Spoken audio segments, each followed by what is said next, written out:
God bless you. This is Faithful with Fear Talk, and tonight's reflection, the theme is Come Sit With Me, or just simply sit with me.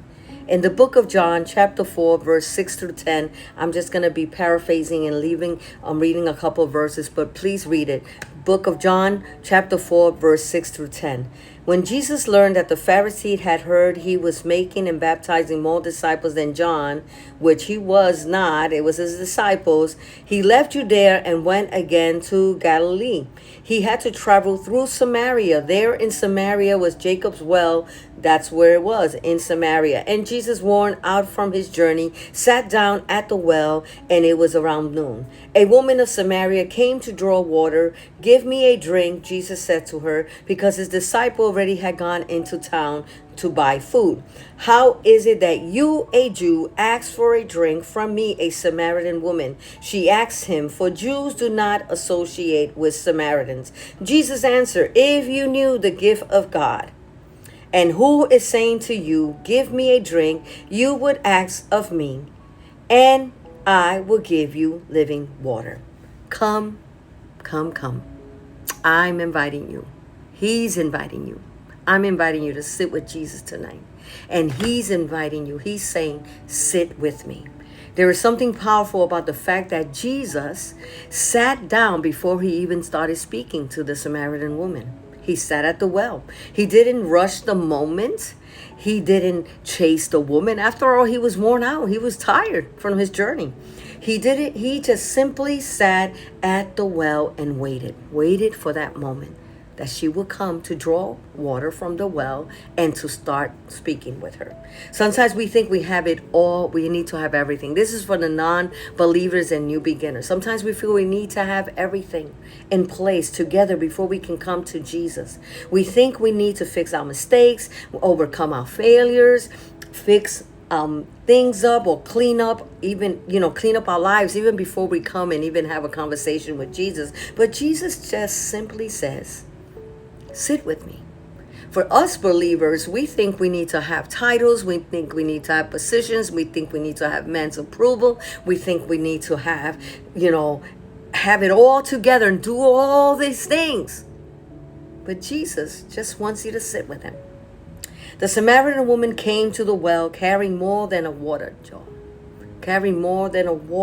jar. She carried shame, rejection, disappointment, broken relationships, and questions. And she was presently in a relationship that she should not have been. Yet Jesus didn't condemn her for her past. He began what? By inviting her into a conversation. Give me a drink. That's how he started his conversation. Many of us are busy drawing water from wells of life, drawing water from our careers, relationships, achievements, social media, and even ministry. We're trying to draw water where we shouldn't be drawing water. We're trying to draw water when it's not time. We're trying to draw the water too fast, and God just wants you to sit there with him, not rushing you. He's not chasing you. He just wants you to sit there and have a conversation with him. Sometimes we can get caught up in so many things, as here, drawing waters from our jobs that consumes us, drawing water from relationships that consume us, and especially the relationship that we think it's of God. It can be good relationship, but they're consuming us with their drama. They're contaminating. They're manipulative. They're controlling. They're deceiving. And you're drawing water where you don't need to, carrying these jars that you do not need to. And Jesus simply keeps saying, come and sit with me. I can guarantee you that if we took time to really, really sit with Jesus in our secret place, not just go and sit and tell me, okay, I just show me, just tell me where am I wrong? Not going in there condemning, judging, not going in there criticizing, not going in there with my self-righteous self. No, just going in there, let me sit with you, because you're the only one who can really give me living water. You're the only one who can really clear up my mind, my thoughts, my confusion. You're the only one who can really let me see. And sometimes what he wants us to see might not be liking, might not be meet your approval. But God knows our future. He knows what he has for us. And sometimes we're drawing water too fast ahead of time. And that's why we end up drowning in the well instead of receiving a conversation with him, instead of him giving us his living water, instead of us listening really to him. Come sit with me. Yet our souls remain thirsty. We're doing all these things and drawing all these water from all these different places, yet our soul remain thirsty. And Jesus says in John 4:13 through 14, read it, go read it, write these verses down, go study it. That everyone who drinks from earthly wells will thirst again, but whoever drinks from the water he gives will never thirst again. Notice the transformation didn't begin with a miracle. It began with a moment of sitting with Jesus. It doesn't begin with your titles. It doesn't begin with man's approval. It doesn't begin whether you're right and they're wrong, or who's right and who's wrong. It doesn't begin with self-righteousness. It begins with a moment of sitting with Jesus. Sometimes the greatest breakthrough is found in running harder. Correction. It's not found in running harder, but in sitting longer. It's not how much I can run, how much I can do, how much I can accomplish. No, it's learning to sit with Jesus longer. Sit with him longer. Before God changes your circumstances, before he gives you direction, he gives you what? Presence. That should be our main goal.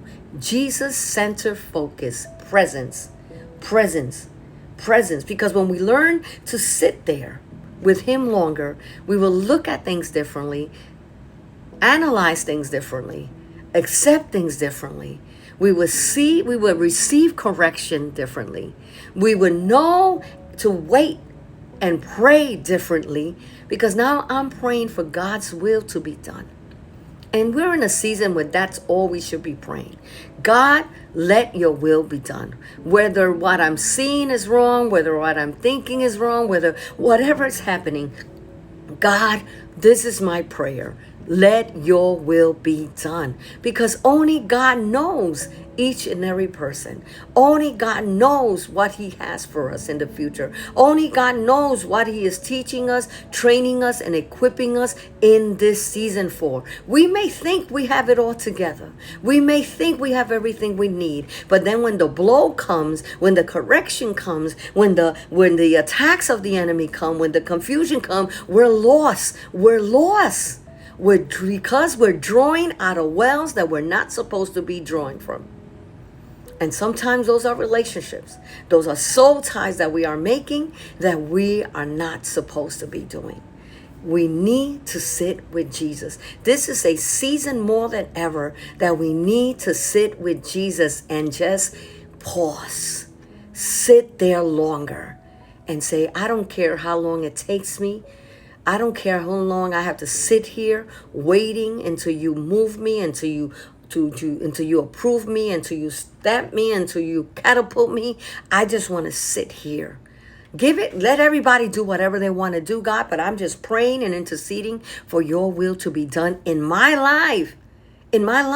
Because at the end of the day, salvation is individual. So what changed?